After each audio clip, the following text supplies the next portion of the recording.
Sym-Bionic Titan was ahead of time. Anybody was ahead of time. Among the other cartoons that died too early, like we just said, Sym-Bionic Titan died. Mm-hmm. Died a terrible death, man. Such a sad one.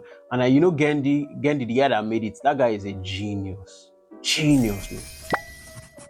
Dexter's Lab, Samurai Jack, Oh. Primal. He only knows how to make bangers, to be honest. So I put him, Man of Action, and what's his name, Butch Hartman, even with his controversies, they all knew how to make cartoons. Yeah. Danny Phantom guy, Fairy Odd Parents, those are two bangers that this world cannot live without. So we have to just give them their credit. Really, they tried. Like those people brought us up in a way, in a sense. Yeah. Part of my love for like drawing and animation and art is because of what I watched when I was younger. The creativity I saw alongside with, anime as I got older. Gendy especially, I'm thinking of it because he made this new show, Unicorn, or is it Unicorn? Unicorn something. I don't know if they cancelled it. Wait. Is it not the fire? What's his name? Copernicus. Copernicus? Is it the Copernicus one? He always says it with such effort. Copernicus. All of them. With such vigor. It's so funny, man. Copernicus. Copernicus. Copernicus. This is Copernicus.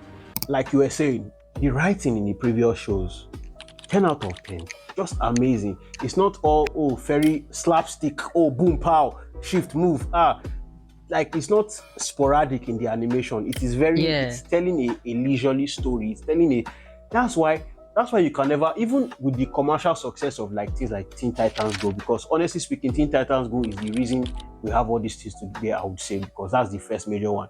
But you can still see how things still make their claim. Even from old, they are still fighting and they are still acknowledged because they were quality. They were good. Like they were actually, you can put this thing on levels with things that were for more mature ages and people will still respect it because they know the effort that went into the craft. I don't want to like knock off shows because as per the shows of nowadays, because they are actually good ones. They are good gems now. But I'm just saying that they are few and far between as opposed to that time, like when we were growing up. There were a lot. Like you would look forward to Generator X, Secret Saturdays, after that Ed and Eddie, after that Powerpuff Girls, after that Dexter's Lab. Like they were back to back, come back to back, but now it's like as if you are looking for them, like they're almost like gems, I would say, as I was talking, I just remember that Gumball is actually in the mode of a Teen Titans, but it's more sophisticated because the comedy is not babyish comedy.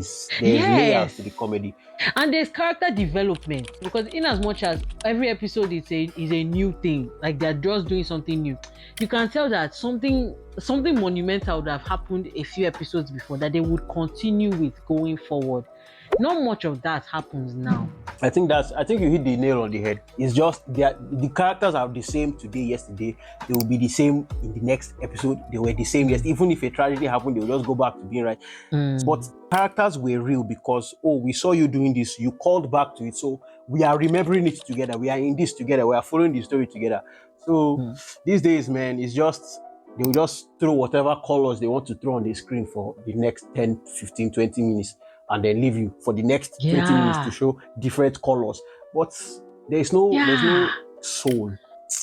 Man, gone are those days, man. Those were the days. But not to say that the things of nowadays, they're not putting effort because animation is hard in itself. But the storytelling, we can't just compare it now. Obviously, we can see that it was better before. Like, come on, please. But anyway, so we're ready to watch any new just reboot it. We are ready. Some people think it's lazy. We don't care. Bring it, we watch it. As long as you reboot it with the soul. I beg, reboot it with the soul. See, I'm not a big fan of reboots because I feel like they're just money-making machines. It's just they're just doing it because they see like a fan base, so they can see that this is another way we can make money or whatever. But there are some shows that are worthy of reboots.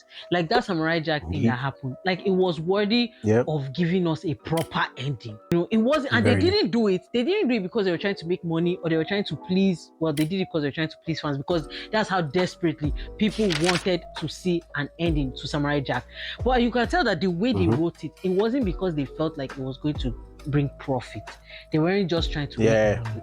They were doing it because they wanted to, they wanted to make art. They wanted to just make a good story. And I think if that is why reboots are done or sequels or spin-offs are made, if that's the mindset going behind it, a lot of times I believe it would succeed. But if you're doing it because there's a fan base and you think it will be profitable, more often times than not, you don't capture the heart of it, and so you lose the people that you actually wanted to do it for. Verily.